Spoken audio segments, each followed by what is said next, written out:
Hey, this is Keith from Save the Rust, and we're going to work on this 1942 Harley again. Almost finished, but in case you haven't followed the channel yet, or you haven't seen what we're doing here, we're working on a 1942 Harley. It's been 4 years since I got this project.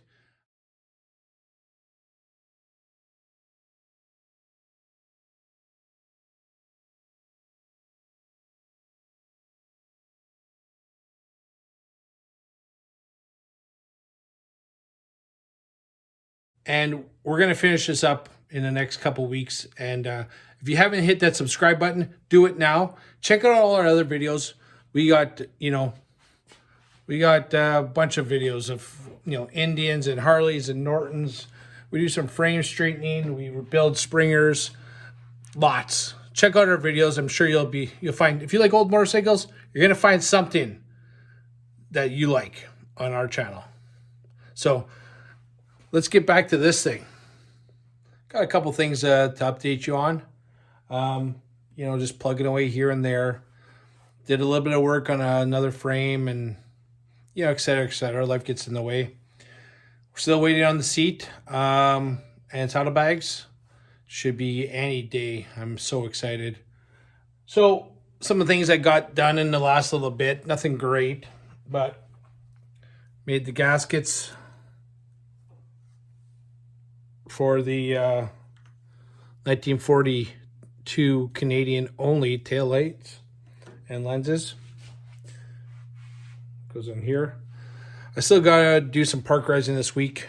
Maybe by the end of this video I'll have it done and get those tail lights installed, the lenses at least. One of the other things I did was I got lucky and I found an adapter for our oil lines. So went to this place in town, Prairie Bolt and Bearing in Selkirk. Big shout out to those guys. They never fail to come up with the good stuff. So, just old school, hardware kind of place where they always seem to have it and they're knowledgeable. It's nice to see that kind of stuff nowadays. Selkirk, Manitoba. So walked in, hey, I need an adapter, straight cut to a flared cut. Yeah, hold on, here you go. How much? $1, $1. So I bought a couple of them because I'll need them for future builds. So that was good. Super happy about that. So then I started playing around and I was really, again, I'm starting to get on a bit of a time crunch because spring's not quite here. If you look out the window, whoa. Look out the window. What do you see? Snow. We got more snow. Yay. No. I want to get riding. So running out of time. So here's the original primary cover. And when I cleaned it off, it's pretty beat. So I'm like, wow. Like I started beating the heck out of it, trying to get it straight. And I was like, what am I doing that for? I can use that on the adventure bike or something else. I had a brand new one, aftermarket, of course, sitting there. So I grabbed it. It's brand new, perfect. Of course, it doesn't fit. The back mount they never fit. It's off by 3/8 of an inch or something. So what I'm going to do is I'm going to take this. I'm going to take these rivets out. I'm going to move it over, 3/8 of an inch, and then re-rivet it. It's not the first time I've had to do that, and it won't be the last. So that just gets the painting that much closer.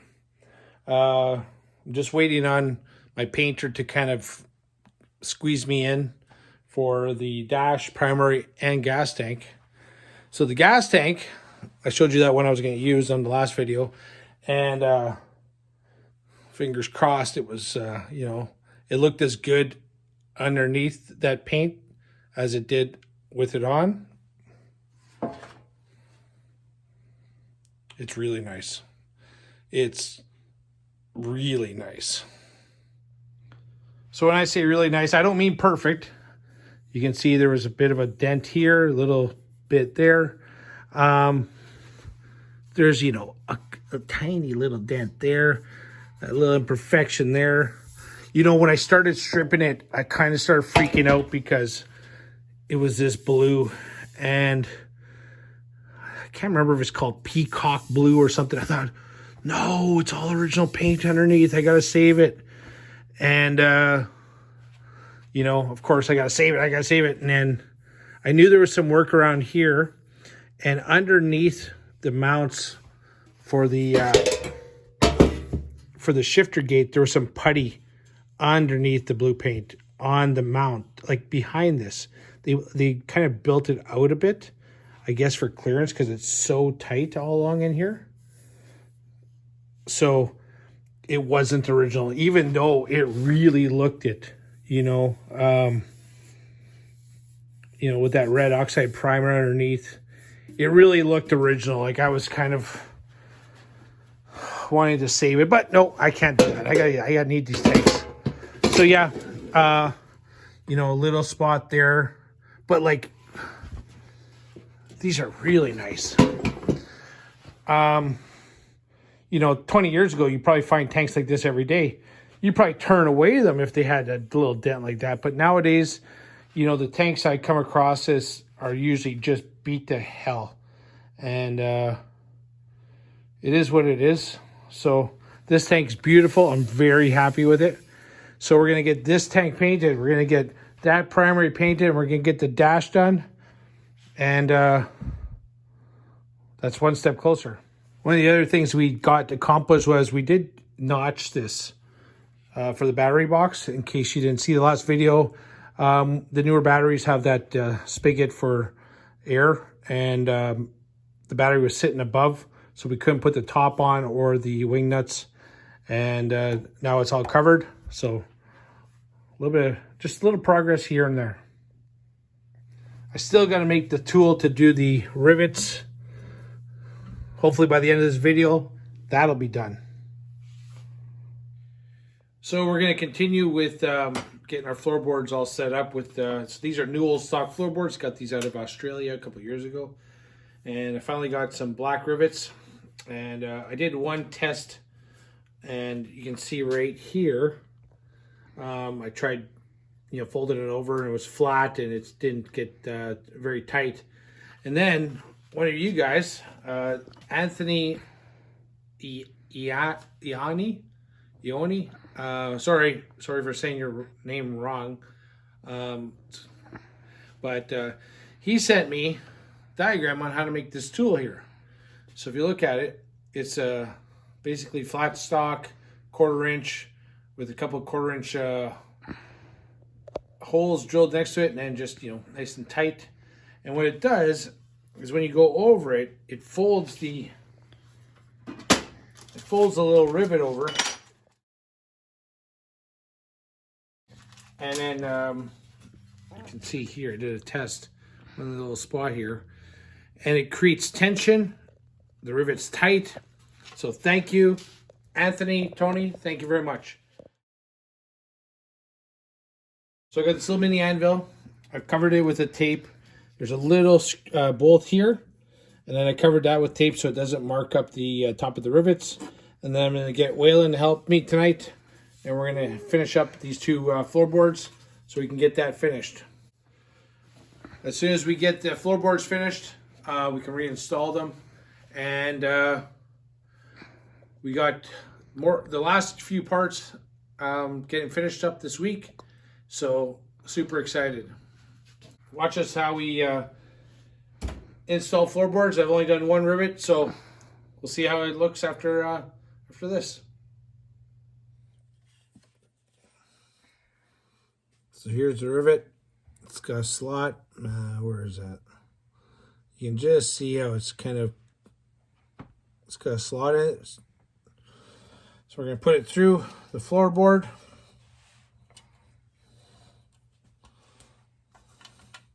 Through the floorboard insert and then the floorboard. I'm going to position it over this little spot here. Then I'm just going to open it up a little bit with the screwdriver just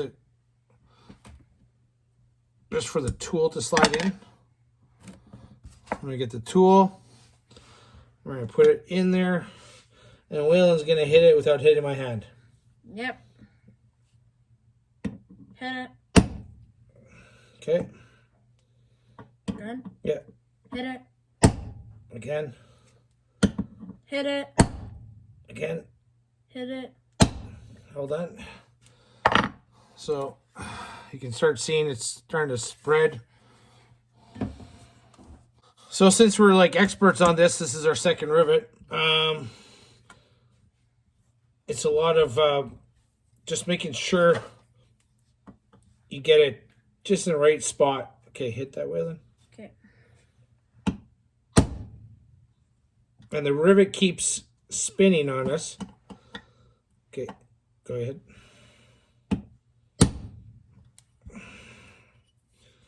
Try not to, wreck the paint or anything. Okay, here, hit it hard.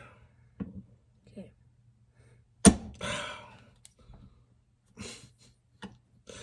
Okay, hit it hard. Okay, again. Made a dent in the hammer. I will dent that. Okay, go ahead. So you can see it's bending over pretty good. Now, it's not that easy without damaging everything, but this tool is working pretty good. Okay, again, Waylon. Okay. Again. Oh, hold on. Okay, a little bit more readjustment, and we got.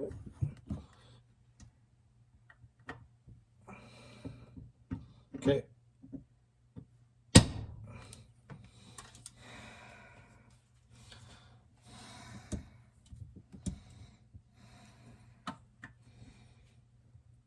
Okay.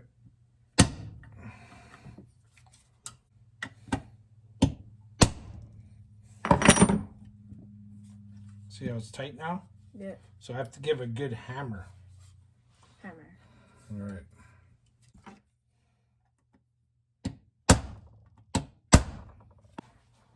Like here and here. Yeah.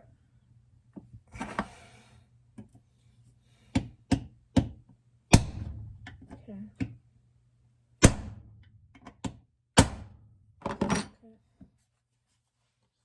So we're changing up our tactics because I can just put more tension and more. I can hit the hammer harder and not hit my hand.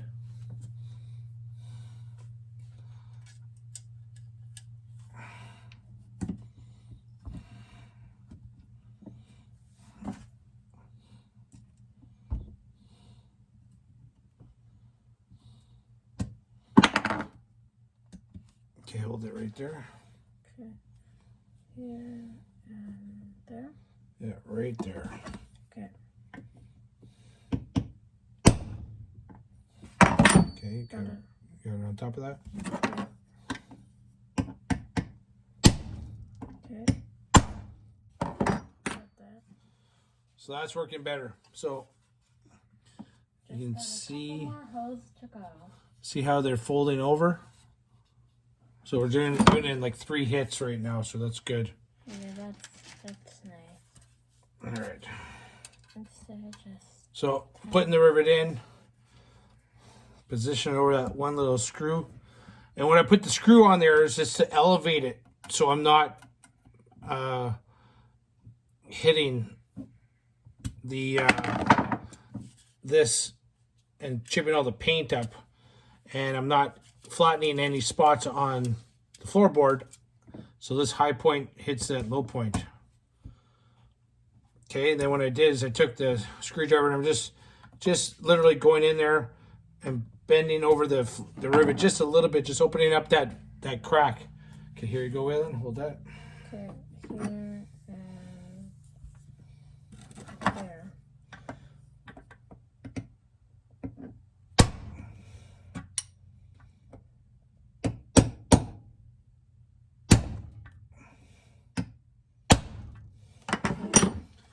then We got check that.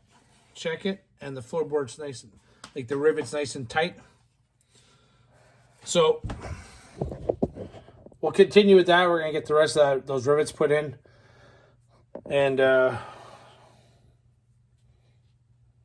not as easy as you'd think, but once you get the technique down, it's better. It isn't. It's still on there? Yeah.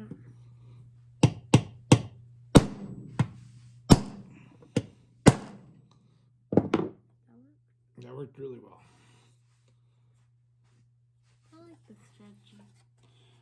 So we're in a bit better light now, so you can see how they're folded over really well. So now we can do it with 3 hits. So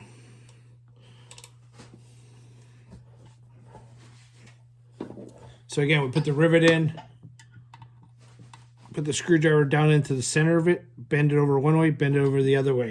Just flare it in enough so it can't fall out.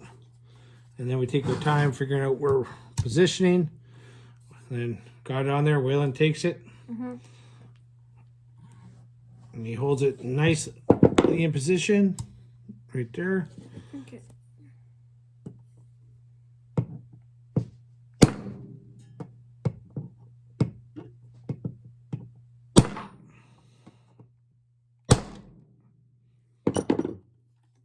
And then test it, and it's tight. Yay! We got her. So we got a couple more, and we're almost done. So we got one floorboard down. Another one to go. Show it, Waylon. Flip it over.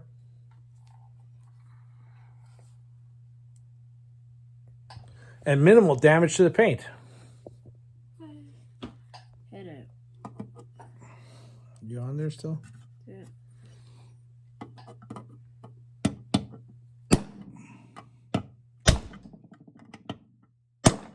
So, as I was putting the rivets in, I put them all in this time, and just before we're gonna flare them over.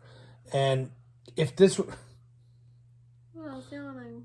if this was an aftermarket floorboard or an aftermarket floorboard insert, I would probably want to put the rivets in before starting to flare them over, just for fitment, because they might not all align. Now, this is original Harley and original Harley floorboard insert, so the holes line up perfectly. So just like a little word of advice, if you're gonna do this, fit them first before you start flaring them over, so you don't have to try and take the rivets out after because something's not aligning. We finished the floorboards, and that's one piece of the puzzle done. So that concludes this video.